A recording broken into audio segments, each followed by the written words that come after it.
Hello and welcome to Youth in Sports, where every Tuesday night at 7:30 p.m. we feature special guests from near and far. The program is sponsored by ATI Physical Therapy, providing certified athletic trainers to more than 30 area high schools and colleges. First State Orthopedics, the team taking care of Delaware with a commitment to excellence. And Wilmington University, where Youth in Sports is produced by the College of Technology's students and faculty. And now, from the studio at President Jack Barcelona's Wilmington University, your hosts for Youth in Sports, ALSSM Mr. Sports Medicine 2012, Dr. Michael Axe, UD and St. Elizabeth's own Dr. Joseph Strait, and co-founder of Youth in Sports, Mr. Walter Laudine.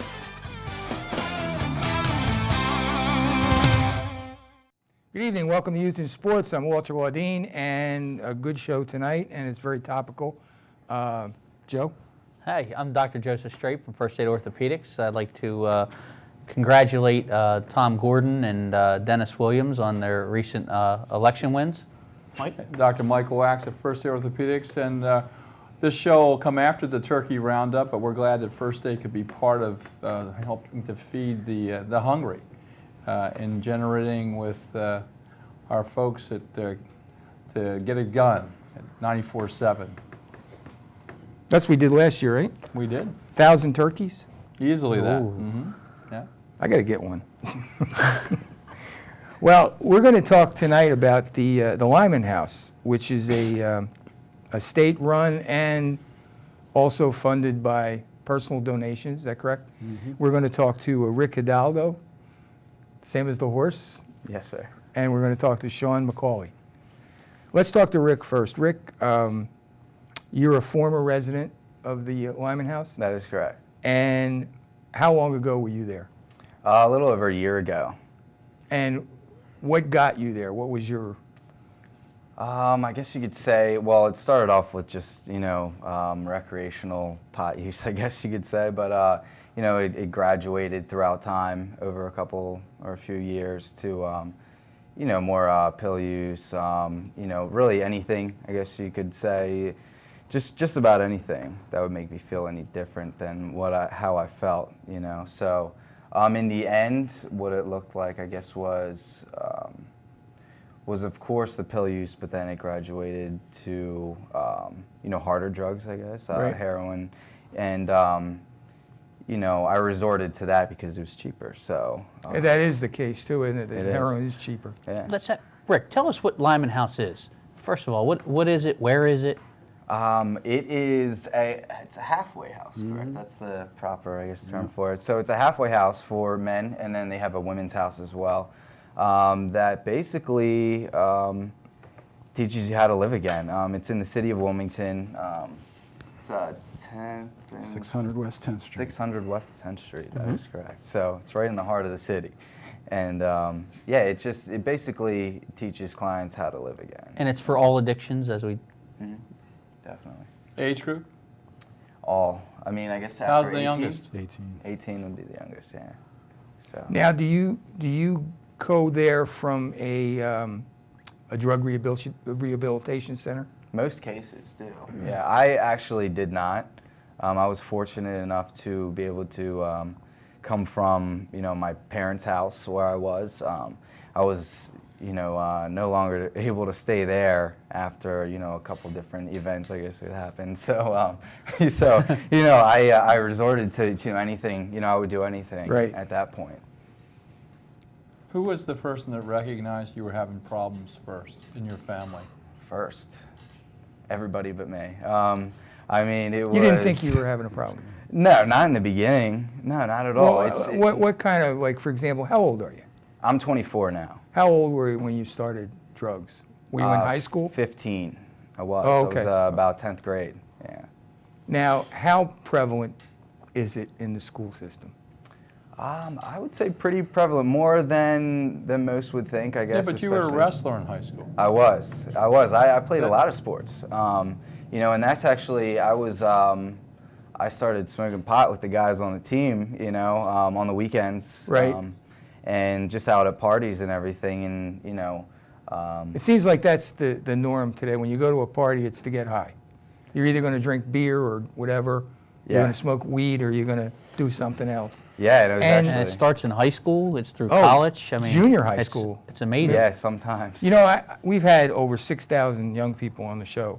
And I remember the first 1,000 maybe, I would ask them, I'd say, look, for my own edification, do you know where to go if you wanted to get drugs? And one girl said no, but I know she said it because she didn't. And I said, no, it's just for my own information. And the thing that strikes me is really strange, because this problem hits close to home for me. The reason that I find this so strange is that if the kids in junior high school know where to go to get drugs, why doesn't the proper authorities know? And I really think it's just like prohibition, that they're never going to stop it. I mean, I just believe. Where did you find it available when you were in 10th grade, when you first started? At the time, I guess it was teammates and people from class, really. When was the first time you actually paid money, though, to contribute toward it? Homecoming, 10th grade year. You know, 10th grade. I drank alcohol that same night and smoked pot at the same time. Like, how would you get the alcohol? It was usually older people, you know, I mean seniors most of the time, or Well, they had to get it from They got it from somebody else. yeah, probably, you know. And You I'm didn't guessing get it it, got right? kind of Yeah, passed yeah. down the way even the marijuana and Yeah. stuff got passed down the way. Yeah, I paid way too much for it. I'm joking. Didn't, though, your parents recognize the smell when you got home?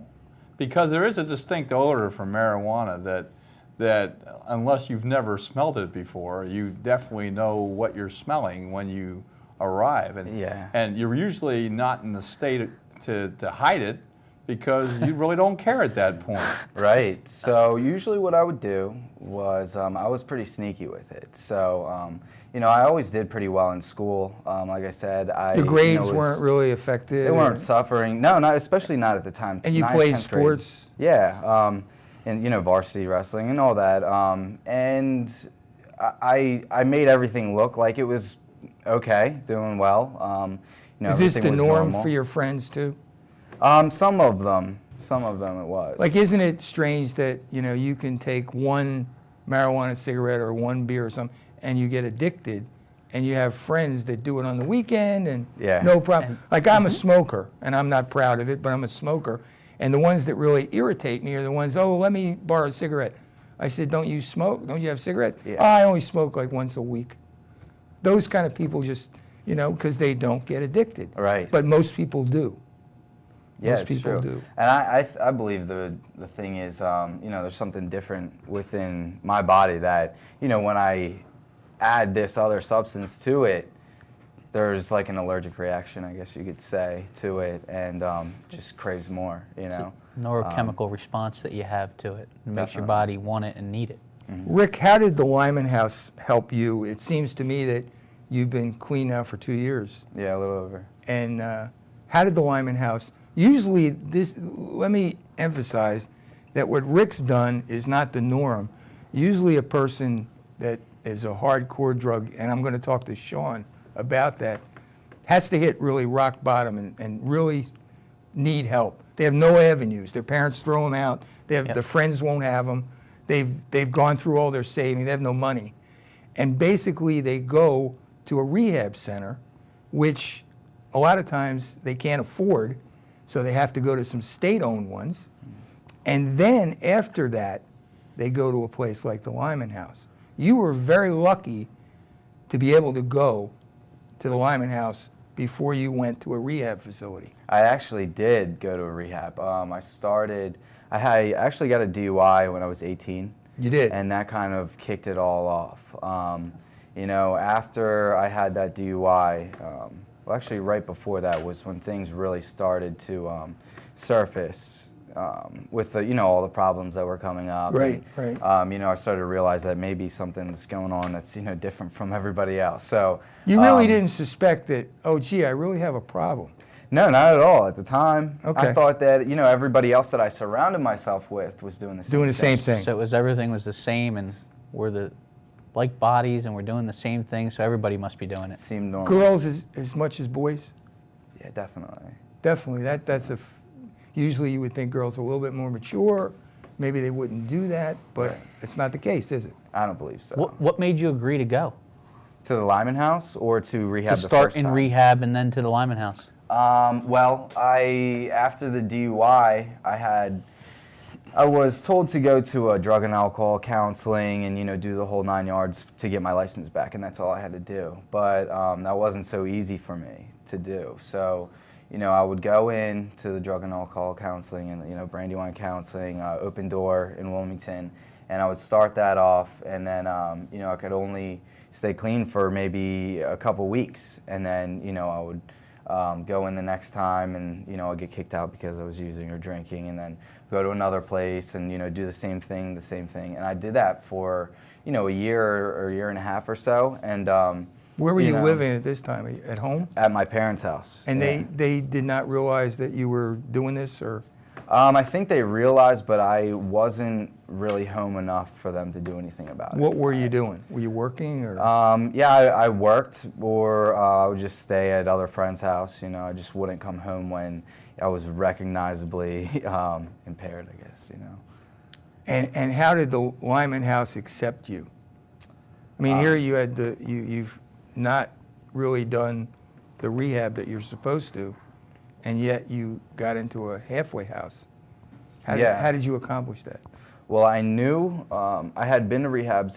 Had been to the detoxes like you were talking about, right? And you know, I knew this time, you know, I had to do something drastic because nothing else. You know, smaller changes weren't working for me. So I knew a guy that was friends with one of the counselors there. Okay.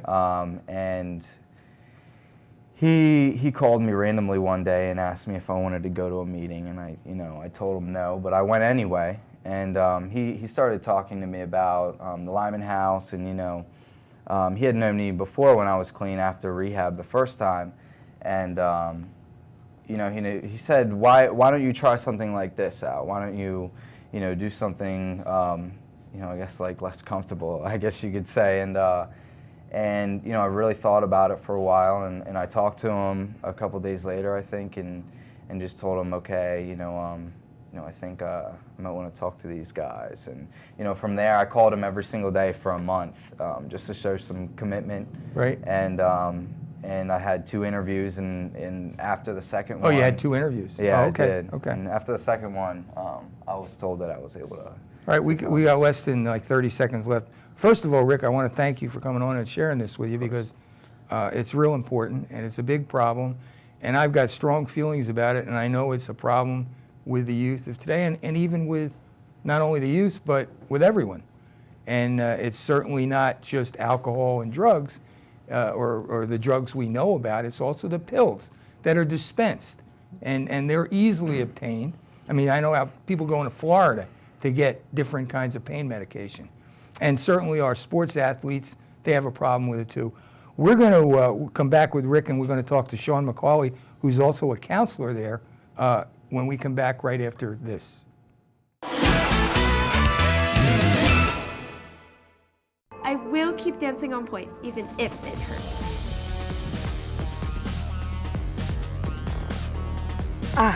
My arm is killing me. I don't know if I can pitch another ball. But I'll just play through the pain anyway.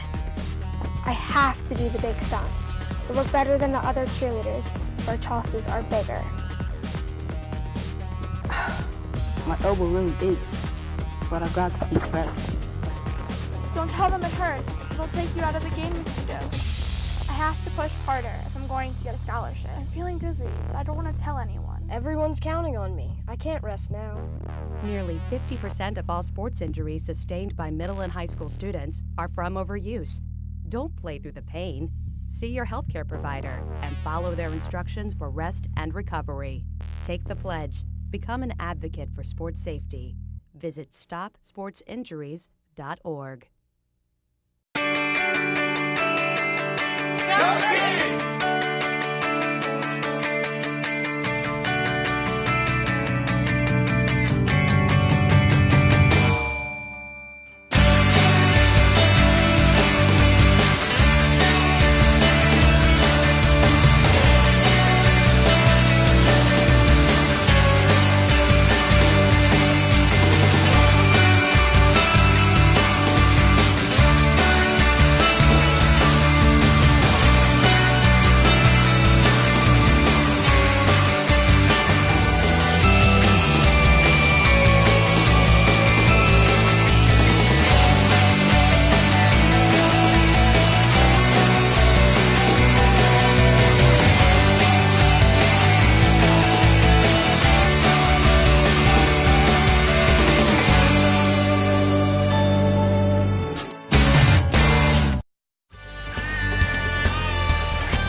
right, we're back on Youth and Sports. We're talking about a really topical topic today. We're talking about the Limen House, which is a drug halfway house. Am I saying that right? Is it a rehabilitation or is it a halfway house? Halfway house. Halfway house, okay. And we've got Rick Hidalgo and Shawn McCauley. Shawn is also a counselor. I want to keep on with Rick for a while because... I think we should go to Shawn. You want me to go to Shawn? Yeah, I think so. I think because Shawn will give us a better overview of what the house is about. Okay, and then Shawn, we can talk to... Well, we'll get them both. But Shawn, you are a counselor at the Limen House. Yes. How long have you been a counselor, Shawn? 3 years at Limen House. And you were also a former client. Former client. Client, I like the word client. That sounds better. Full circle. And what was your addiction, if you don't mind my asking? A little bit of everything. A little bit of everything. Yep. Isn't that the case, though, today? Both of you? A little bit of everything. What drove you to it, though, Shawn? What made you get started down that track? Frustration? What was it, success or lack of it, that drove you in that direction? For me, honestly, it's a great question. What I feel like was that Rick kind of touched base with it, the genetical situation. Got it. When I first had a drink of alcohol, there you go. My body reacted in a way that something didn't seem normal. Something happened, but I was not aware to what that meant. So it just... Did it make you happy, fun, more outgoing, or did it make you more angry, or what did you like about it? Made me feel connected, made me feel like something was finally put into place as if it were a solution, that it fit.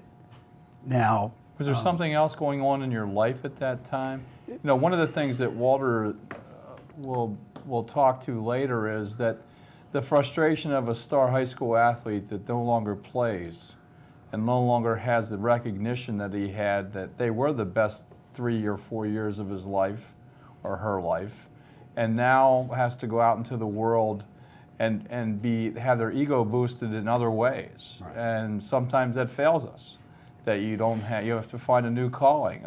Fortunately for myself, playing high school sports was an avenue for me to take care of high school athletes. So I'm happy with the transition. I've never had to leave it, but I'm the exception to the rule. And unfortunately, there's other people out there that haven't had that success and aren't able to do that. So kind of, both of you have agreed or have thought that it did something to your system that made you a different person than you were, and you've concluded since that time that you didn't like the person you became. That's correct. Good. Well said. Okay. Yep. Well, I took diet pills. I remember when I was driving horses, I raced horses, and it was always about, keeping your weight down. Mm-hmm. So I took diet pills. And I never thought that diet pills were really a drug. But I know that when I was in OCS, Special Forces had a pill that would keep you up for 4 days. It would double dexatrin. And one of my Special Forces buddy, when I took the PT test for OCS, he gave me one of these pills, and I ran a 6-minute mile. And I probably still would have been running. And the fact is, I thought I could write the All-American novel after I took that pill. So I had some, I'm thinking I'm taking these diet pills, and the same thing is happening. I'm, really, I could write poetry, and I could do anything. And those are the kind of things that I think we're talking. When you talk about some of the greatest writers in Hollywood and in New York on screen and stage, Alan Sorkin, I mean, he's a drug abuser. And a lot of them are, because what's the serotonin, or what's that? Serotonin. Serotonin. They say it gives you a serotonin boost, and all of a sudden you're creative. But like Mike said, you feel better about yourself. What happens is the more you take them and coming down from them, that's when... Well, it isn't always the case, though. What you're feeling to be true could be the furthest from the truth. The people that are watching you understand that is not the case. But you're just not aware of it. That's what you were feeling. Let's get back to the Limen House. Exactly. So this has been... one of the things that we like to do on the show is help people support themselves. And we understand that you have personal funding, okay? And obviously from clients that have been successful, if they can turn their lives around, they become your biggest advocates to go out there, both fiscally and also to talk to the positive nature. But you only have 16 spots. How long is your waiting list? Waiting list is pretty steady, but you'd be surprised. the amount of calls that we get, the amount of people, I would say half our calls that we get are from parents. Sure they are. To From find loved ones. out if you can. The first response Just try to that help we out. usually have is, we do what we can for the parent, for the loved one, whoever's calling, but primarily, where's Johnny? Johnny needs to Right, call. Johnny needs to come. check in, because more than not, we'll never hear from Johnny. Shawn, what? Like the family's desiring usually first, like Rick was saying, he was in denial for a long time. The family is looking to do something, but we're. Well, help the family right now. What are the first three things? If you have a child that you fear has an issue, Right. what should that family member do? How can they get the ball rolling? I know they have to get the child in, but they need some reassurance. So I'm sure you have 3 do's. Do this, and do this. What are the 3 things the parent should do? For me, first thing that I'm doing to try to help them is to be a good listener, to be there because they need to say whatever they need to say at the time. So just to kind of be available to them. Usually, So do talk, okay? That's the first thing. Do Yeah, talk. Get it out, explain what the problem is. Yeah. Then what? again, try to find a solution for the son or for the situation in whatever angle it can, because that could be a different, multifaceted sort of direction that could go to. Do you funnel them into a rehab? There's detoxes and rehab. Detox, Yeah, right. the situations, whatever the circumstances are. I mean, that's the usual, you're going to the detox before you come to the Limen house. Yeah. Well, what advice do you give parents to try to get their son or daughter to a detox facility or a rehab facility? It's a tough thing to do. Honestly, the last thing I'll say, and usually I don't say it most of the time, is Al-Anon. Is the parent needing, because usually they're stressed and overwhelmed about the situation Right. to such an extent that really they don't see that they're the ones that themselves need help. Right. Because right. your baby is hurting and in major distress, and they need their support to work through that level of powerlessness. And how many that's going parents have divorces to deal with a son or a daughter that has a problem? No, usually the parents are divorced and you have two parents that are different. Well, that way, but the other time too, Mike, when they are married, it's your fault, it's my fault, it's your fault, it's my fault. Yeah, there's a lot of dynamics there. There is. What's the process for getting into the Limen house? Limen house, first thing we'll do is somebody is coming from a referral source. That's easy. Most referral sources local know what we're asking for. Basic paperwork, certain things, the criteria that the state were monitored, so we need things to come in so we can assess appropriately. They'll come in and do an interview with the counselors, and by coming in and doing that face-to-face interview, obviously we get a pretty direct availability. Yeah, but you know that drug users are the greatest liars in the world. But there's nobody better to potentially see that than another drug user. There you go. Well, that's what I was going to say. There you go. So Right. it's a good thing. Right. We can sort of see And it. most of the counselors are usually previous users or residents that have been through the program. Yeah, definitely. Yep. How many counselors? We got 3 counselors at the men's house, 2 counselors at the women's house. Have all 3 counselors been had problems? Well, I wouldn't want to necessarily disclose. Oh, no, I'm sorry. I'm sorry. I didn't really mean to put you. You're admitting that you did, and that's enough. That's where I can go today. That's all you should. And we appreciate that. We Yeah. appreciate that. As a matter of fact, when I was downstairs waiting for you guys, one of the kids that pulled up said to hi to me was a former addict that was on the show and talked about his addiction, and we blacked out his face. And I asked him, "Are you coming on the show tonight with the Limen house?" He said, "No, I'm going to an accounting class." I said, "Good for you. He's been clean for 4 years." Great job. How does the program work? That's the big, can you have to be sober, or can you be coming out of rehab where you're not sober? Or how's it work? Most of the guys coming there are coming in sober from a rehab or some sort of situation. You're not taking them if they're not sober. No, it's rare. If somebody's not sober, there would be some special dynamics where they would be calling, kind of like what Rick had mentioned, where they're calling the counselor semi-daily, whatever, to kind of stay in contact so we can make sure they are going to do certain things we're asking them to do. But for the most part, they're coming in from a treatment referral. How about the program? Program while they're itself, there, while they're a resident, what do they have to go through while they're there? That's a great process that I think Limen House has a really an amazing gift within that facility. As much as we're termed a halfway house, most halfway houses, you're going to come there and really kind of start work and begin your actual transitioning almost right out of the gate. With Limen House, what we've seen is the level and the power of this disease to such a level that the 28-day program, or wherever most guys are coming from, is really but a grain of sand and needs further treatment. So once they come in, they're going to do the one thing usually that an addict or alcoholic does not want to do, and that's sit still. Hardest thing for most of us to do, sit still, breathe, feel feelings, do the stuff that's very uncomfortable, and in the meantime, they're doing other things. They're doing step work, they're doing case management type, wreckage of the past stuff. Meeting with a counselor once a week to build, for usually maybe the first time, a relationship that's starting to grow in intimacy and in validity to work through some of that denial, minimizing. Do they all eat together? Do you all eat together? All eat together. It's a family dynamic dinner table. Somebody cook? Guys themselves cook. Okay, Right. so you're assigned duties, cook or clean? Assigned duties in the house. Everybody has a chore. Everybody cooks once during the week. Really trying to get them to be responsible and to start the interaction process. How about the rooms themselves? Single rooms, double rooms? Both. So usually double rooms in the beginning, and once the progression is shown, stability starts to come forward, then usually somebody's going to get a single room. If someone reverts back and they bring some substance in that they're not supposed to, is the expectation of the roommate or whomever, the honor system code, is one that yeah. they turn them in? It's a pretty tight, 15 beds, 16 beds, so it's pretty small. We're really a tight family there. There are 2 senior residents that we have that are always in the house, so they're usually with the addict, there's something that's going to show up pretty quick. Well, it's So like once kids, something- everybody knows. It In doesn't school, take- everybody Everybody's knows. supporting each other to get better. Correct. Right. Urine checks? No urine checks? Oh, yes. Urine checks just to make sure, because How often?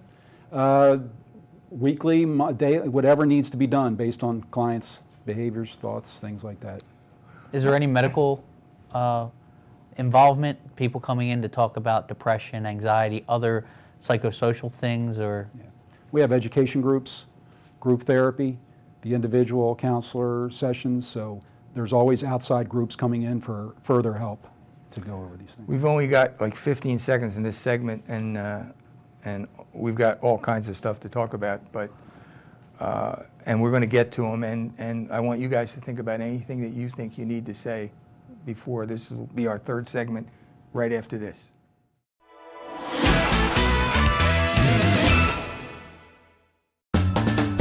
What does opportunity mean to you? At Wilmington University, it means providing a personalized educational experience where students learn anywhere at any time. Wilmington University provides a variety of ways to complete your degree. Choose the flexibility of online learning, or attend classes during the day, in the evening, or on weekends at locations throughout the region. It's your degree. Choose how you earn it. Personalized education, affordable tuition. That's the difference at Wilmington University.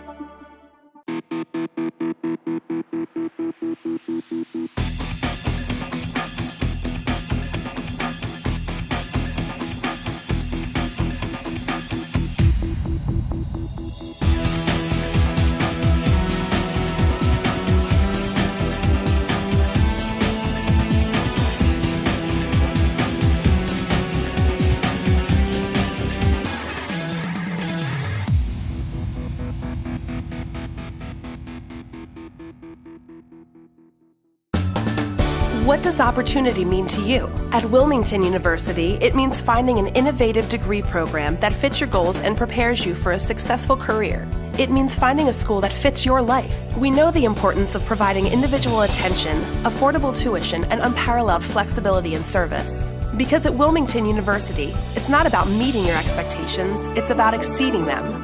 Personalized education, affordable tuition, that's the difference at Wilmington University.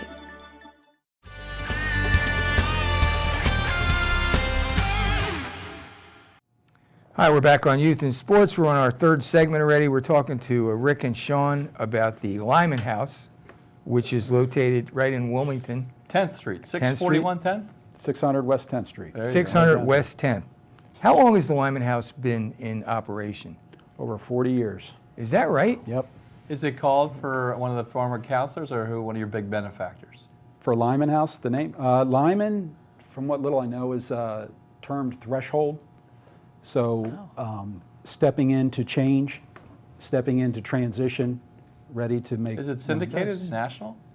No. Just the local? Just the local, just that. 40 years, wow. Yeah. Yep. It's funny because, you didn't think about addicts 40 years ago. Yeah. When I was a kid, but they were always in the game. Yeah, right. But when I was a kid, I remember when I went in the horses, the first thing I did was smoked. I didn't smoke in high school, and I hated my father smoking and this and that, but when I was walking hots when I first started, I started smoking, and I got addicted. They say that smoking is probably one of the hardest drugs nicotine is one of the hardest drugs to get rid of. Maybe I need to go in the Limen house for that. But the fact is that I know that in rehab, that 70%, no matter what the rehab facility, 70% they can't stay clean. They relapse. They relapse. Thank you. Right. Yeah. Yep. I can't think of words anymore. They relapse, and usually the second or third time is when it's successful. Did you relapse, Rick? After the Limen house? Yeah, when you were in the Limen? Never. No. After my regular 30-day program, when I was Where did you 18, take the 30-day program? Bowling Green in Pennsylvania. Bowling Green. Yeah, I know where that is. Okay. Yeah. Well, it goes back to what Shawn said, that 30 days really is but not, that's what it's a grain insurance of pays sand. for, Yeah, 30 days. Well, They have a program with pilots where they'll give them one shot, and there's a ton of pilots. And if they do it the second time, they can't fly anymore. Right. But it's funny because there's a lot of people that, politicians and athletes, and they're stocked. And that gets into talking about we're talking about insurance coverage and cost of it. It's funded, but what is it to these guys to go? For the clients of Limen House, there's no fees whatsoever to come into Limen House.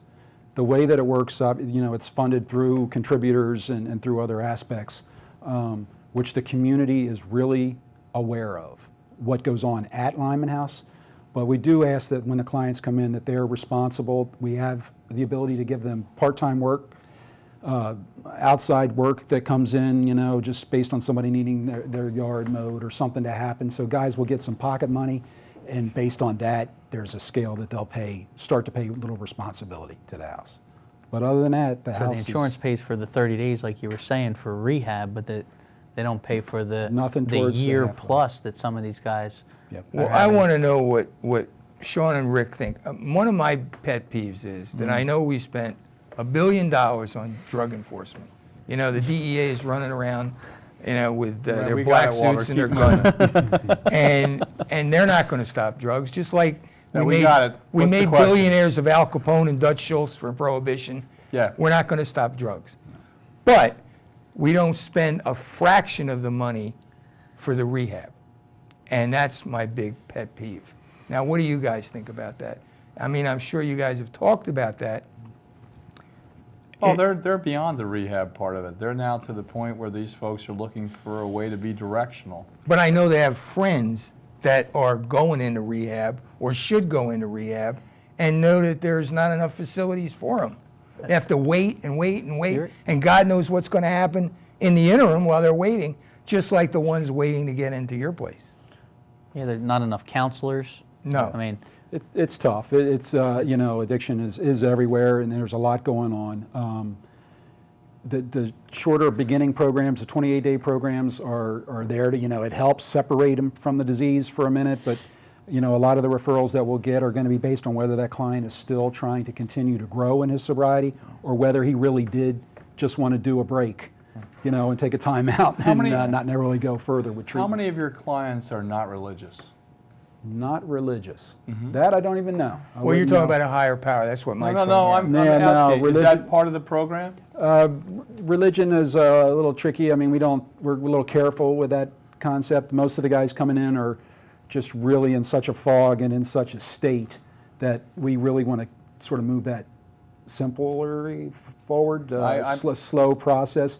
The form of, I love saying this, man, the form of religion that we bring to the table is a counselor and a client sitting in an office and beginning to build a relationship of honesty and trust. Got it. And developing,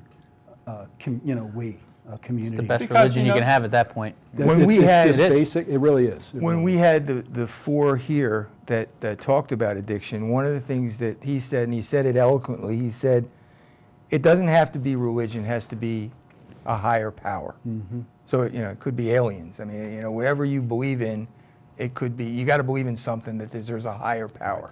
One of the easier aspects is anything other than me. Right, right. Okay? It's got to be a power greater than me. Right. So it's we, you know, 1 + 1, whatever it is. Just No, I like the Rick concept. talked about this earlier. Go ahead. He talked about a higher power and how he felt, and that's where he goes. Tell us about it. Yeah, definitely. Well, I today have a really strong, I guess, connection, or, you know, with a higher power. That's mainly where I get my strength to do anything or everything that I do today. I mean, it's not like a fearing God kind of you know, religious view on a higher power. I call it God, but just for you know, to make it simple for me, you know. But it's really like he said. It's not me. I know that there's a better way out there to do things, and really the way that I see God is just you know, add another O to it, and it's just good. You know, doing good. You know, doing the right thing, you know, living a good life, because I think that that's what I'm here for, and, you know, it's, I feel like it gives me some kind of like purpose, you know, to keep going. We talked about it before, I think we were off camera at the time though, when you feel that you're having a bad day, when you feel like okay, I'm at risk, and one of the things that I think is really important for all people that have any issues is to know what situations put them most at risk and do your best to avoid those situations. If parties are the issue, okay, and so you talk about, you said to us that you find your own niche and you ask for help from your person that's a higher power, and you move on, okay, and that seems to be the. But do you go to parties? You still go to parties? Sure. Yeah, I mean, I didn't stop having fun when I got sober. Well, that was a point that I wanted people to understand. Yeah, you don't stop, man. because you can't hide, because if you stop having fun, it's not going to last. Yeah, seriously. The whole point, I believe, of sobriety is to find a way to live comfortably and sober at the same time. And, you know, the higher power thing has been the biggest thing for it, but otherwise, it's just learning to live rightly so that I don't have any reason. You know, life is so good that I have no reason to go out there and try to make myself feel better. Well, you know, there's an old adage that misery loves company. And what I want to know is when you have friends or past friends or acquaintances that are still having a problem or don't really have a problem, but they're like to, you know, drink or get high. We're going to have to go to a break here, and we'll be back right after this.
I know they never make me play with these guys, but why do they make me train like them? Training hard is important, and for professional athletes, it's their job. But kids aren't professionals and shouldn't train at that level. Keep kids safe on the playing field and out of the operating room. Become an advocate for sports safety. Visit StopSportsInjuries.org.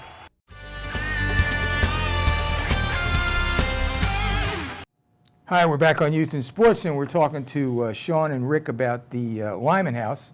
And where we stopped, one of the things that we wanted to bring up was the community The fact is, a lot of times when there's any kind of a house, like a rehab house or whatever, in a neighborhood, a lot of the people would be, you know, up and, you know, you're decreasing our property value, blah, blah, blah. But you don't seem to get any of that because you are benefit to the neighborhood. Is that correct? Yeah, it's kind of interesting. When we go outside the house, I've actually had people come up and say, that's what's up. Knowing that the Limen House is doing something positive, knowing that there's something in the community that is showing light to hope, to change, there's usually a level of respect that comes to that within the community. What examples of things that you guys are doing in the communities?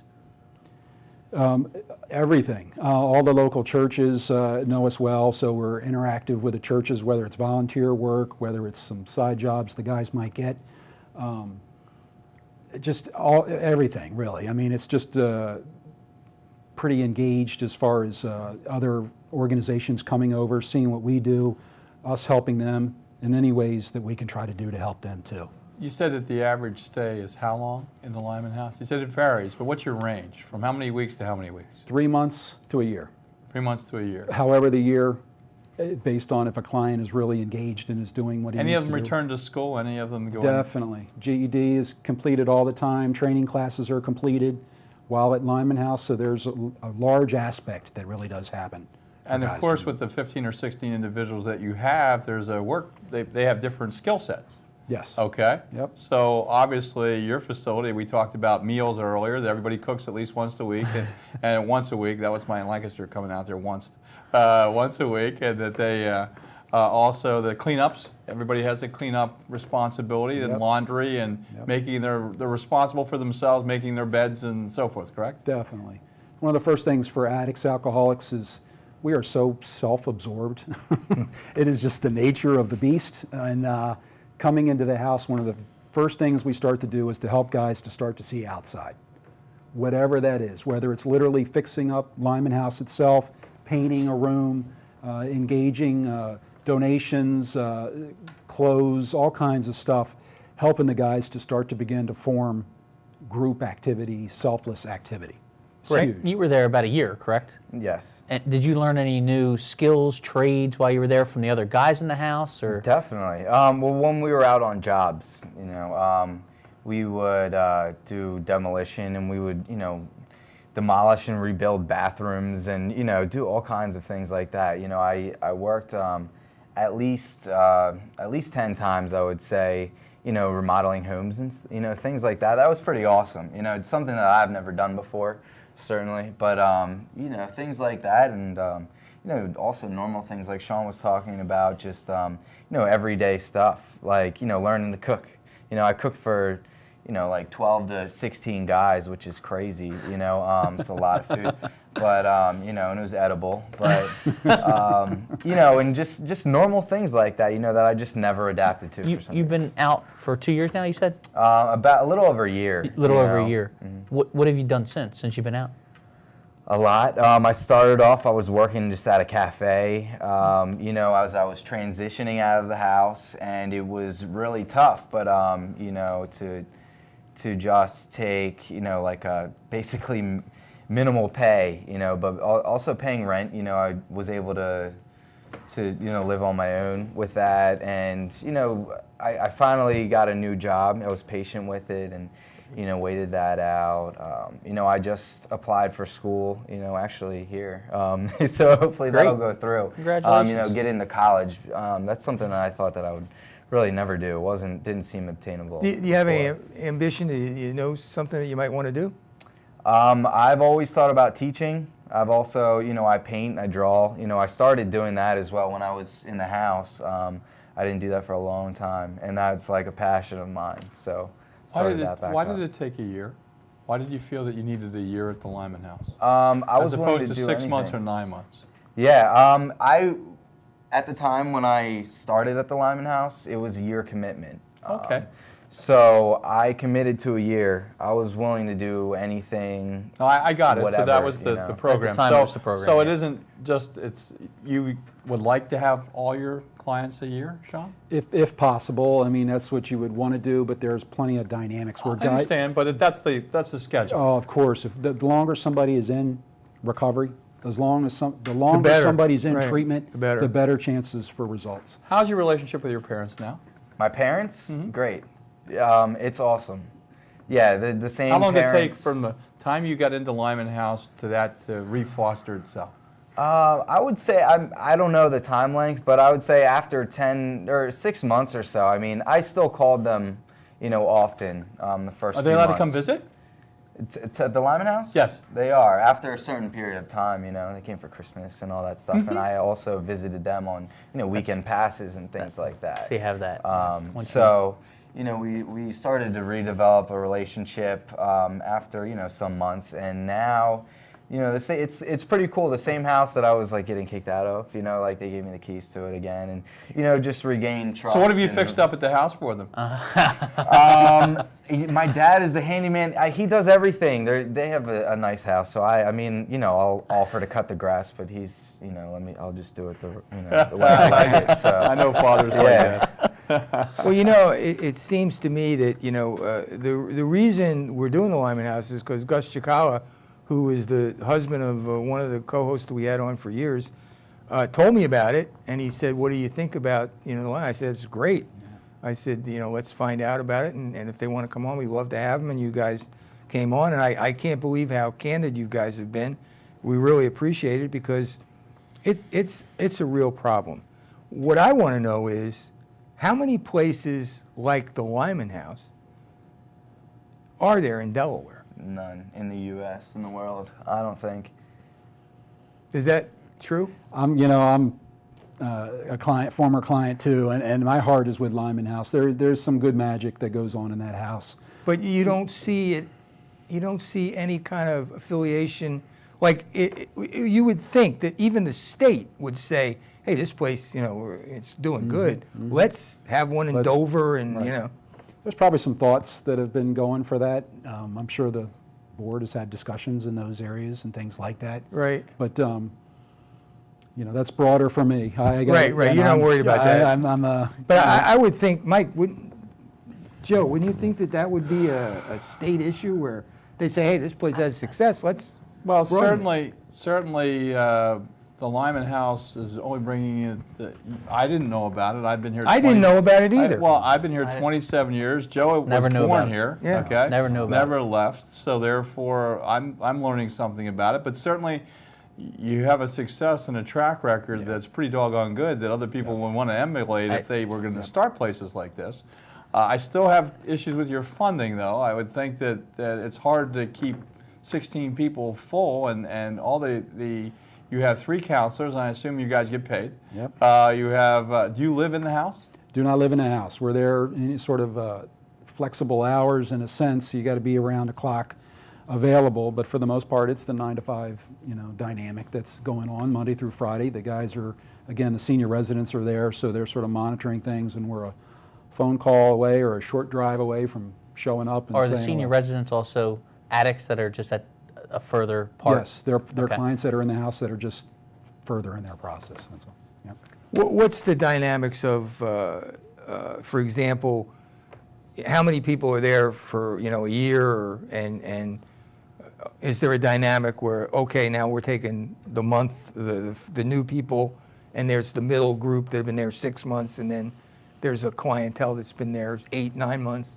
Some clients are coming from the state facility Gateway downstate, so they've been usually if they're down at Gateway. Now that's a rehabilitation or a detox, or? No, that's the state treatment center that detox would refer clients to from Delaware. Okay. So the clients that are going to detox. That's a halfway house, Gateway? Not a halfway house, treatment.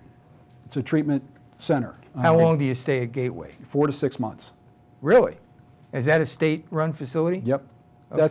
That's where detox is going. Most of the clients are going into Gateway for treatment. That's the state facility. Okay. So back to your question, if they're coming from Gateway 4 to 6 months, we know they have a foundation. There's probably a good chance this isn't a client that will not do the year-long process. Got it. They've already got some of that. I did not know about Gateway either. Yeah. And that's in Dover? Delaware City. Delaware City, okay. I want to divert a little bit. This is a question I've been thinking about. Marijuana. You started this off initially and said, that was my first drug. We smoked it at 15. They're talking about legalizing it. Yeah. What's your guys' thoughts? I mean, you just said that you went from using marijuana to other stuff, and progressively it got Well, you had to worse. start with beer. Yeah. You Yeah. start it was with liquor beer. and That's a marijuana gateway at the drug. same time. I have a big problem with it. And the other problem I have is I talked to my wife about this today before we came to do the show. I said, is it strange that every show we watch, they're drinking? I mean, okay, they're not smoking anymore, but they're drinking. Every show, they got wine. So what do you think about the legalization of marijuana? That's tough, man. I mean, you know, I don't really have a stance on it. I feel like, hey, man, some people can drink, have a good time, go to work Right. the next day, good for them. And some people can can't. smoke pot, And go you to know work you the next can't. day, good for them. I'm not one of them. That's it. That's Right. all I know. You know, And that's I go the very main hard part. at That's that. as That good is as a it great gets. answer. Yeah. That is is a perfect. great As it answer, gets. I think you're right. It's all individual. Right. Yeah, I And- mean, But I like what he said before. He said, you know, like Mike asked him about secondhand smoke. He said, well, you know, I don't have anything in common with those people anymore, so I don't, I don't go there, and that's a good answer, because you're right, you don't. They Yeah. have a different way of thinking. yeah. Like he was asking, you know, do you still have fun? Do you still go to parties and stuff? And I had answered that I still have fun, but I just don't party, I guess, with the same people because I just we grew apart, you know. Who are your new friends? It's a lot of people that are in the program in AA or you know, I mean, I have a lot of friends outside the program. That, Do you know, tell everybody that? that I'm like a member Friends? of AA? Yeah, That you're or friends no, with, that you I went know through AA this. is anonymous, but do you tell everybody, oh, you know, I had a problem, and like if you go out on a date with a girl and she says, oh, you know, you're gonna have a glass of wine? No, I don't drink. Thank God I already have a girlfriend that I don't have to do that with. Does your she girlfriend knows? know? Yeah. She does? Okay. Yeah, definitely. Did she have a problem? Did she? Yeah, actually, yeah. Oh, so neither of you drink? No, we don't. Yeah, it's. I'm just, it's no, that, easy. I would wonder how if So one she- did and one didn't. Like, Right. No, he said that she had some Yes. addiction issues. Yeah, back it's a long time ago. Yeah. But they just, that isn't part of your, you know, you save that $25, that tip that goes on to the end big. of the bill. Yeah. How many people do you know, and this is for both you and Shawn, how many people do you know on the outside world that you tell that you've had a problem? And your family, does everybody in your family know? For the most part. You too, Shawn? I'm pretty much an open book. You know, You seem to be. I mean, life of addiction is the complete Right. opposite. It's just nobody, you know, you put on masks and you try to live a life that's never Right. you. I don't think it's any surprise that for me, the complete opposite is the benefit. When I've had, I always joke, a Comcast come over and do cable and they see something in the room and they'll make a comment, then I make a comment, the next thing you know, oh, my uncle is da-da-da-da. Yeah, right, da-da. right. Here we go. And you know what? It's okay. It's now different people, not everybody does that. But for me, that's... well, the that's- thing they say about, you know, Alcoholics Anonymous or whatever Anonymous is anonymous, you know, and that's why I'm asking you that, because when we had the 4 people on, and in fact 2 of them were going to the university, we darkened their faces Yeah. per their request. Sure. And, you know, Should you be talking to 7th and 8th graders before that they have time to get into this? We're sad to say, Joe and I are both on the Healthy Living, on the school health committee in Healthy Living, and there's still 15% of the kids are drinking before they even get to the 8th grade. Now, it's 85% aren't, but 15% are. You know that those people that are drinking in 7th and 8th grade are much more at risk of having addiction problems than those who didn't. I can't give you the stats on it, but it sure makes sense to me. The horse sense or the orthopedic sense on this one is way high. Well, do either of you guys talk in schools and things like that? Do you guys go and talk about the things you've gone through? And I have not in a school setting. I know that they have a program that's set up for that, you know, where certain people go and do that. But I've done it in other places, you know, I mean, not specifically Rick, you would be younger quite kids. effective at that. I think that may be a Thing for calling you. for you Right, to right. go in and talk to the young people and say, I've been there and I started, and you know what, it's not fun. This is something that you can say no. To relate to younger people, sure. I mean, you told us you're from here. Most people would know you. I mean, especially how Delaware's so small. Yeah. I mean, it would work.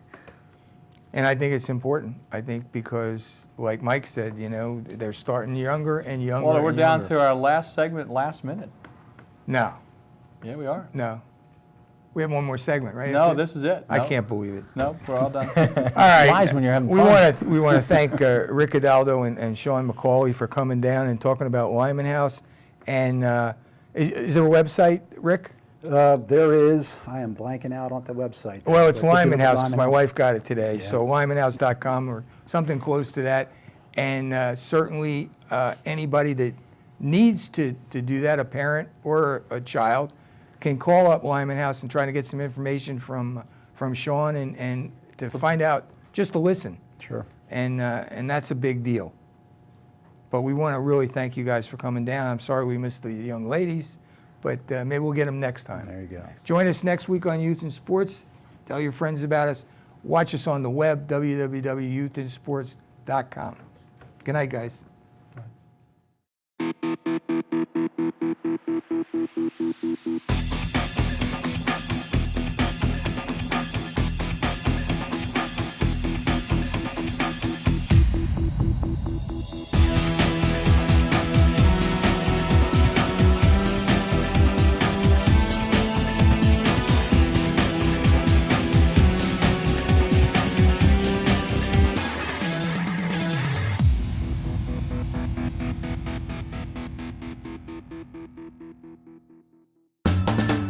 What does opportunity mean to you?